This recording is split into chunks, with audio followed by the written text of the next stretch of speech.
apakah harus menyaksikan hewan kurban kita saat disembelih?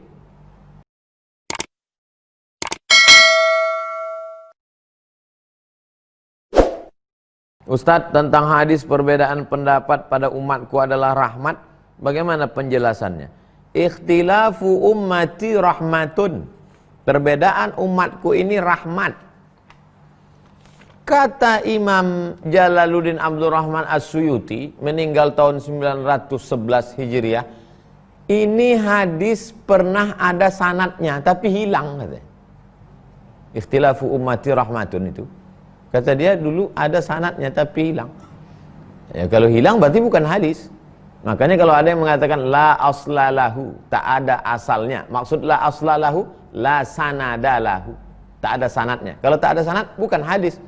Tapi maknanya bagus. Nah, jangan mentang-mentang dia bukan hadis enggak bagus. Bagus. Ikhtilafu ummati rahmatun. Perbedaan pendapat di kalangan umatku itu rahmat. Mana pula Pak Ustadz, di masjid kami bertinju orang. Ini banyak dipermasalahkan orang. Ikhtilafu ummati rahmatun. Mana pula ikhtilaf umat itu jadi rahmat. Buktinya di tempat kami hampir pecah jendela masjid itu bertinju orang. Salat Idul Fitri baru sah kalau 41 orang. Mazhab Syafi'i 40 orang. Mazhab Syafi'i. Dan kita bertahun-tahun berpegang ke mazhab ini.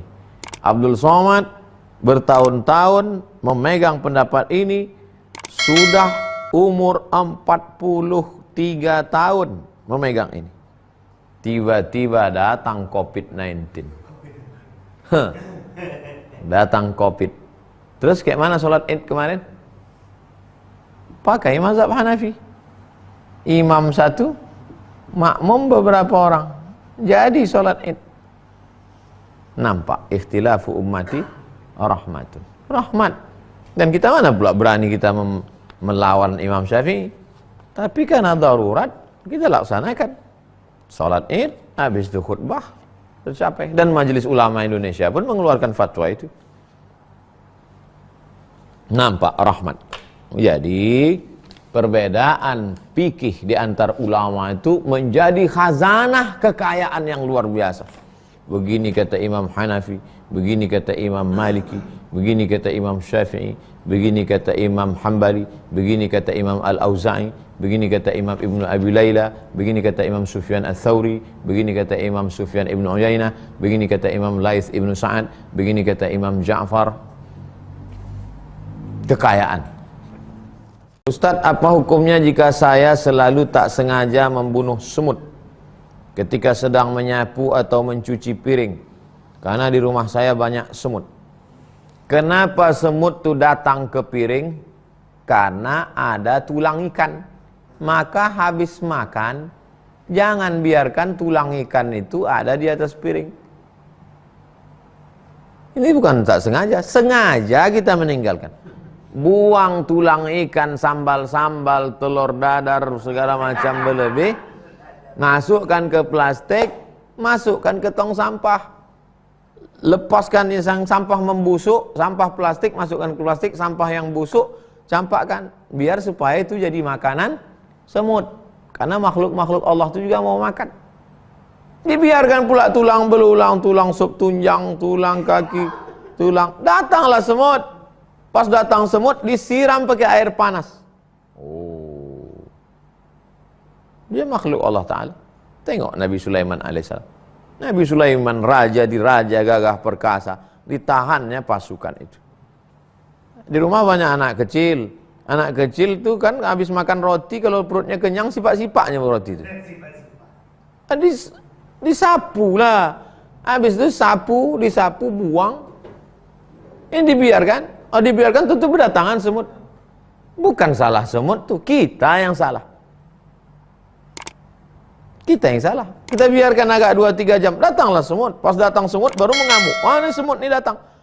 Semut tuh kalau boleh dia dikasih suara, mengamuk juga dia. Aku kalau tak ada kuih ini tak ada datang aku sini kata dia. Karena dari kuih berserak, inilah aku mau kemari.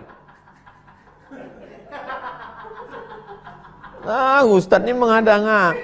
Ustadz Somad ini mengada-ngada, mana pula bisa semut mengamuk. Tuh, Nabi Sulaiman mendengar semut berkata, ya ayyatuhan namlu dukhulu masakinakum.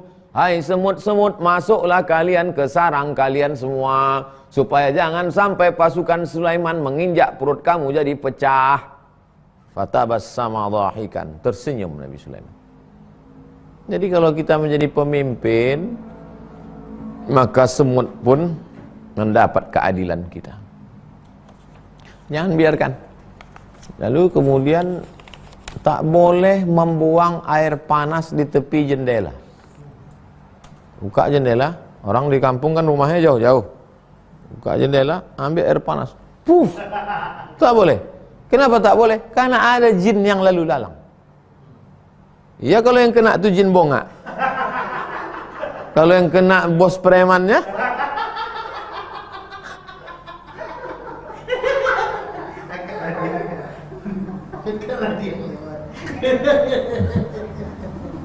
ada tak orang memikirkan sampai ke semut? Zaman sekarang ini ada tak orang berpikir sampai ke semut? Ada tak orang berpikir sampai makhluk Allah ini ada yang nampak, ada yang tak nampak dari kalangan jin? Sesudah anak SMP, SMA diganggu jin, barulah sibuk kepala sekolah. Gimana nih Pak Ustadz? Kok jin sudah selama ini kita ganggu dia. Kau pikir kau jangan ganggu, kata jin. Pas dipanggil, hai jin, kenapa kau ganggu anak-anak ini? Ya biar kutunjukkan, biar jangan apa kali mereka.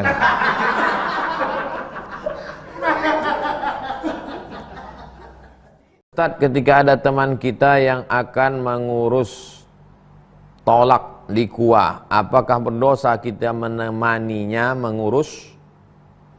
Kalau dia cukup rukun syarat, maka tidak dosa. Karena dalam Islam ada pembahasan tentang itu. Tapi kalau hanya untuk main-main, hanya untuk suka-suka, hanya untuk menyia-nyiakan hukum Allah, maka kita termasuk dalam orang yang at-tala'ub bihududillah, mempermainkan hukum-hukum Allah.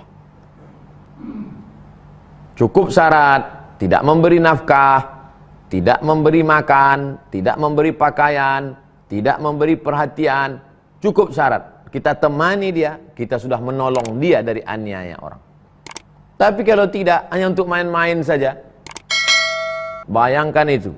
Suami miskin susah, perempuan ini pula mau hidup gaya hebat, lalu kita temani dia, berarti kita sudah bersyubhat, sudah berkongsi, sudah bekerja sama dalam kebatilan. Na'udzubillah. Jadi jangan asal ikut aja sama orang, kenali baik-baik apa ini perbuatan. Assalamualaikum Ustaz. Waalaikumsalam warahmatullahi wabarakatuh. Kalau kita ingin berkurban, apakah harus menyaksikan hewan kurban kita saat disembelih? Ketika Sayyidina Muhammad SAW menyembelih, Sayyidah Aisyah menyaksikan. Ketika Sayyidina Ali menyembelih, Sayyidatuna Fatimah, Sayyidina Al-Hasan, Sayyidina Al-Husain menyaksikan. Itu menunjukkan dianjurkan membawa orang. Kalau perempuan dia tidak ikut menyembelih, tapi orang lain menyembelih dia menengok. Kalau laki-laki yang mampu dia menyembelih sendiri. Bismillahi wallahu akbar, Allahumma taqabbal min fulan bin fulan. Yang perempuan ikut menyaksikan. Hikmahnya apa? Menengok mati. Hikmahnya apa? Sya'airillah, syiar. Biar supaya orang jangan sepele nengok kita. Tengok tuh orang Islam, penuh tanah lapang tuh, bagi-bagi daging mereka. Apa hukum menyaksikan itu? Bukan rukun, bukan syarat, bukan wajib. Bukan rukun, bukan syarat, bukan wajib, sunat. Jangan gara-gara ini tak berkurban. Pak, kirimkan kurbannya ke suku Talang Mamak, suku Akit, suku Laut, suku Sakai. Wah enggak, saya mesti ngelihat penyembelihan. Transfer aja. Ngelihat itu tidak wajib, tidak rukun, tidak syarat. Transferkan ke nomor berikut ini.